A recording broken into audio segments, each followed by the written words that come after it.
All right, welcome back to Moon Knight. This is issue 4. So, to recap what happened last time, we escaped from the mental institute. Khonshu helped everybody escape and gave Moon Knight some clarity by telling him to follow his madness. And Crawley got left behind as a sacrifice to Anubis. So, continuing on, we are in the streets of New York after it is covered in sand taken over by Seth. Make sure to like, comment, and subscribe. Yeah. Do you see it now, Mark? Do you see how it will end? Not in blood, but in sand. This is my great work of my brother, Seth. Seth, you usurper. He will bury your world and build a new one in his image. He must be stopped. Are you ready, my son? So Seth escaped from the Overvoid, according to Khonshu, and took over New York and gave incentives to the other gods by saying, hey, I can help you escape if you help me out. That's why we saw Anut help out in the Institute, keeping Moon Knight there. So currently, Mark Spector is with Gina Marlene as they walk through the streets. Gina is like, there's some people up there. The hospital? But how can we be the only ones outside? It felt like we were so underground.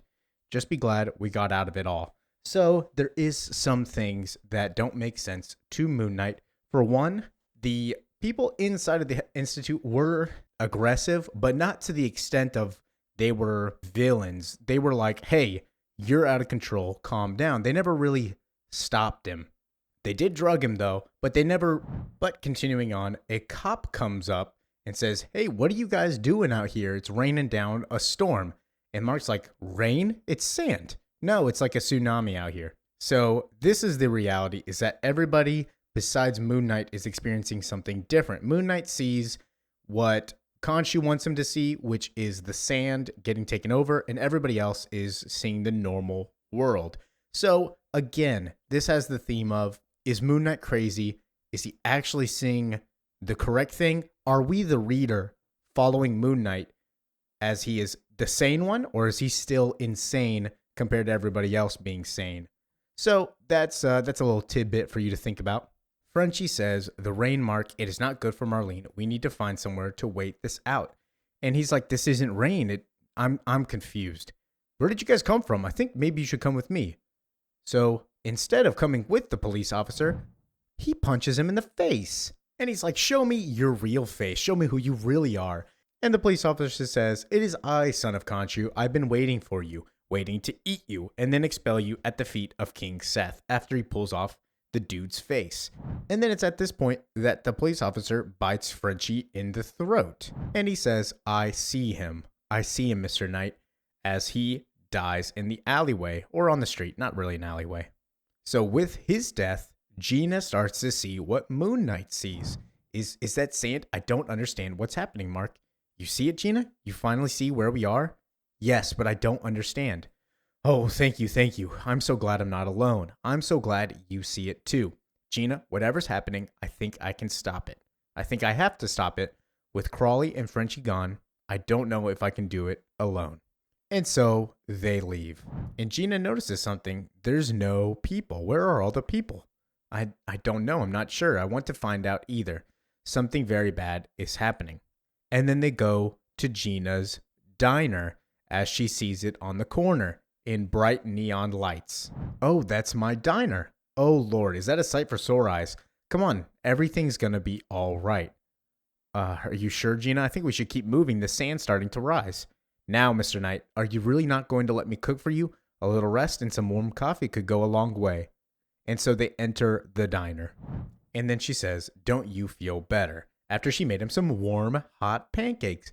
This is like a Waffle House, but way better. There's no old ladies giving you food with a cigarette in it. I love Waffle House, though. God, I love this place. I built it myself. It was nothing, and I had nothing, but I made it work, just me and my boys. Raymond and Richard, they're everything to me, Mr. Knight. Kept this place going while I was in the hospital. I don't know why they aren't here, because she's the only one here. I hope they're okay wherever they are. And that's another interesting thing. There is no people here. They did notice that earlier, but the only people we've seen are people that, quote unquote, Seth has control over. And so Mark goes to the bathroom and says, I'm nothing without my friends. And while taking a piss in the bathroom, Khonshu appears in the stall sitting there. What do you think you're doing? The end is here. The hourglass fills with sand and you waste precious time eating pancakes? Tell me, Mark, did I choose poorly? Are you the Moon Knight, or are you just another piece of waste that deserves to be flushed? And so this has always been the dynamic of Khonshu is, hey, you're a human and you have human emotions. You shouldn't do that. You're supposed to be the avatar. You're supposed to be the fist of Khonshu. These things are getting in your way of my mission because it's not your mission. Your mission is my mission. Your will is my will. So get to cracking. And then Khonshu is like, you lost your friends? I don't care. You'll need to lose a lot more before this is over. We have to go stop Seth. And then this is also the dynamic. Mark says, I'm getting real tired of you. And they always bicker back and forth. But in the end, they semi-work together. And then Gina calls Mark because Marlene gets up. And she says, the sun is coming up. We have to go soon. And Mark's like, are you okay? What happened? Farther we get from the hospital, the better I feel. I think it's the pyramid, the big one. The closer we get to it, the clearer my mind is. Can't you feel it, Mark? And he says, I feel something, but it's not good. You're right, though. We have to keep going. Whatever I need to do to fix things, I'll do it there. So their new goal is the pyramid. And then Gina pipes in, I think you'll have to do it without me. You don't need me. Whatever you got to do, I'm not a part of it anymore. Maybe my job was to just get us here, give you a chance to rest. Besides, this is where I belong. And if my boys are still out there somewhere, this is where they'll come. I have to stay. So one by one, all of Mark's friends are leaving him. So it's just Mark and Marlene. She says, we gotta go. And Mark says, goodbye, Gina. Stay safe. And she says, no, it's you who needs to be careful as they wander the desert and get to the pyramid. And then the giant things flying through the air aren't attacking Mark. And Marlene notices.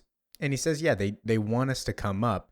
But when we get up there, whatever it's going to be, whatever's going to happen, it's bound to be dangerous. And then this is where we get more of Marlene's backstory. She says, I know that. When was being with you not dangerous?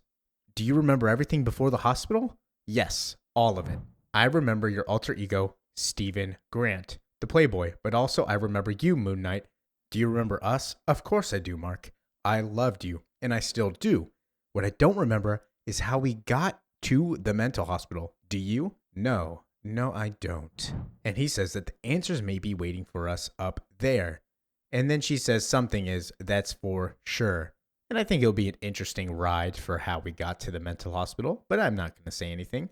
And as they're walking up, he gets hit in the arm, or the shoulder rather, by a crescent moon. Who is that? Who do you think it is? I'm Moon Knight, you lunatic. Whoa! Moon Knight's up there. So thank you for listening, watching, and enjoying. Yeah. Peace out. This was a fun one.